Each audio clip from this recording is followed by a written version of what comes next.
محبت یہ ہرن اپنے بچوں سے کرتا ہے، حضور اللہ فرماتے ہیں اس سے 70 گنا زیادہ پیار میں رب ان بندوں سے کرتا ہوں جن کی محفل میں آپ کا ذکر کیا جائے اور وہ بندے زبانیں کھول کر میرے مصطفیٰ آپ پر درود و سلام کریں۔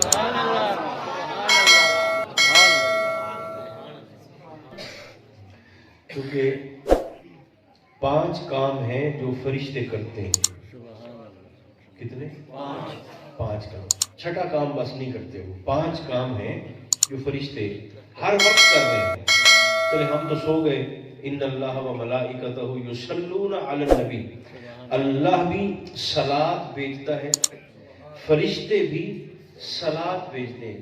اب یہ یاد رہے، اللہ کی صلاۃ اور ہے، فرشتوں کی صلاۃ اور ہے۔ اور یا ایھا الذین آمنوا، مومنین کی صلاۃ اور ہے۔ ان تینوں درودوں میں فرق ہے۔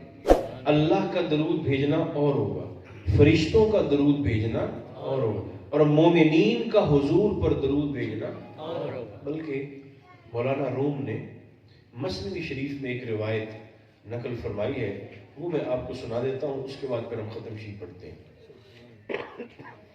روایت بڑی معروف ہے۔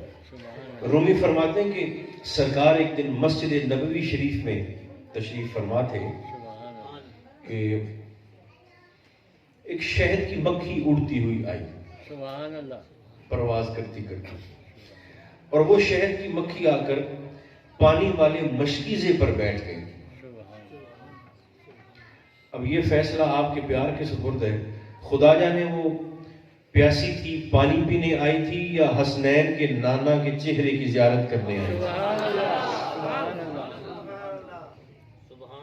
مکھی آئی مسجد نبوی شریف میں، اس مکھی کی قسمت دیکھیں، اس پر حضور کی نگاہ پڑ گئی۔ بات ساری ہوتی بھی نگاہ کی ہے، نظر کی ہے۔ دیکھیں نا، جس بندے نے 60 سال میں یا 70 سال میں یا 50 سال میں اپنے آپ کو اس قابل ہی نہیں کیا کہ وہ حضور کی نگاہ میں آ سکے، کوئی ایک ادا تو ایسی اختیار کی جائے جو نگاہ محبوب میں پسند آ جائے اور سرکار کو پیار آ جائے۔ کامیاب زندگی تو وہ ہے جو آیا ہے بس کھا پی کے، بچے جن کے، شادی کر کے چلا گیا ہے۔ تو بس وہ آیا ہے، اس نے مقصد پورا نہیں کیا جو بطور مومن اس کی آمد کا، دنیا میں بھیجنے کا اللہ کا مقصد تھا، وہ پورا نہیں کر سکا۔ اس مکھی پر حضور کی نظر پڑی، سرکار نے اس مکھی سے مخاطب ہو کر فرمایا، یا ایھا النحل تعالی الینا۔ سرکار نے فرمایا، مکھی آگے آؤ۔ حضور نے بلایا، وہ مکھی پرواز کرتی آ رہی ہے سرکار کی طرف۔ جیسے ہی حضور کے قریب آئی، سرکار نے اپنے ہاتھ کی ہتھیلی اس مکھی کے سامنے کی، وہ مکھی آ کر حضور کی ہتھیلی پر بیٹھ گئی۔ اب جب بیٹھی تو بن بنانے لگی، مکھی بن بنا رہی ہے، اس کی بن بناہٹ، بھون بھون کی آواز سن کے حضور مسکرا پڑے۔ جو صحابہ قریب قریب تھے کہنے لگے، حضور ذرا ہمیں بھی یہ مسکراہٹ کا سبب ارشاد فرمائے۔ سرکار نے فرمایا، یہ مکھی کہہ رہی ہے، منذرا تو اپنی قسمت بھی دیکھ اور میرا مقدر بھی دیکھ، تجھے جناب سلیمان نے اٹھا کر ہتھیلی پر رکھا تھا، مجھے فخر سلیمان نے اٹھا کر ہتھیلی پہ رکھا ہوا۔ منذرا اس چیونٹی کا نام ہے جو وادی نمل میں چیونٹیوں کی ملکہ تھی، اور جس نے چیونٹیوں سے کہا تھا، ابھی لشکر سلیمان 9 میل دور تھا،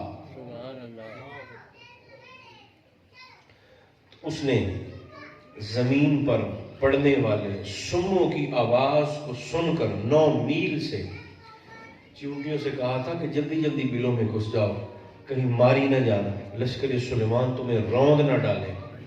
ان لوگوں کی عقل پر ماتم کرنے کو جی چاہتا ہے کہ جو چیونٹی کی سماعت کو، سماعت نمل کو تو مان لیتے ہیں، سماعت رسول پر نہیں تسلیم کرتے۔ اگر چیونٹی سلیمان کی آواز کو سن سکتی ہے اور سلیمان چیونٹی کی آواز کو سن سکتے ہیں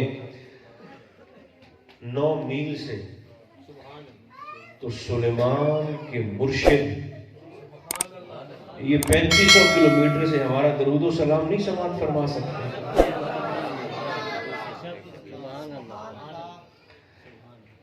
تو اس چیونٹی کا نام تھا منذرہ۔ کیا نام تھا؟ منذرہ۔ یہ شہد کی مکھی کہنے لگی منذرہ تیری قسمت تجھے سلیمان نے اٹھایا، میری قسمت مجھے سلیمان کے بھی رسول نے اٹھایا۔ اب سرکار نے اس مکھی سے ایک سوال پوچھا، حضور نے فرمایا یہ بتاؤ کہ تأکلین مرن وتخرجین حلوا، ما شانو کے؟ سرکار نے فرمایا کھاتی کڑوا ہو، نکالتی میٹھا ہو، نگلتی کڑوا ہو، اگلتی میٹھا ہو، ما شانو کے؟ سرکار نے فرمایا کیوں کر لینی ہے؟ کڑوا کھا کے میٹھا اگلنا یہ کیسے کر لیتی ہو؟